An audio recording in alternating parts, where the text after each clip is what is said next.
West ইন্ডিজের সঙ্গে যৌথভাবে এবার আইসিসি টি-20 বিশ্বকাপের আয়োজক যুক্তরাষ্ট্র। প্রথমবার আইসিসি ইভেন্ট আয়োজন করতে গিয়ে বেশ বিপত্তিতে পড়েছে দেশটি। বিশেষ করে আলোচনায় নিউ ইয়র্কের নাসাউ ক্রিকেট স্টেডিয়ামের ড্রপ-ইন পিচ। দক্ষিণ আফ্রিকার বিপক্ষে এই ভেন্যুতে আগে ব্যাট করে মোটে ৭৭ রান করতে পারে শ্রীলঙ্কা, আর গতকাল একই ভেন্যুতে ভারতের বিপক্ষে আয়ারল্যান্ড গুটিয়ে যায় মাত্র ৯৭ রানে।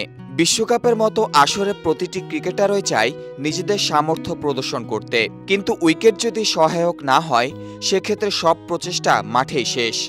এই কারণে আইসিসিকে একহাত নিয়েছেন ইংল্যান্ডের সাবেক অধিনায়ক মাইকেল ভন। তিনি বলেন, নিউ ইয়র্কের নাসাউ স্টেডিয়ামের পিচটি আসা হয়েছে অস্ট্রেলিয়ার ওভাল থেকে, অর্থাৎ বাইরের পিচ এনে বসিয়ে দেওয়া হয়েছে এই মাঠে। কিন্তু এই ধরনের পিচে খেলতে অভ্যস্ত নয় অনেক ক্রিকেটার।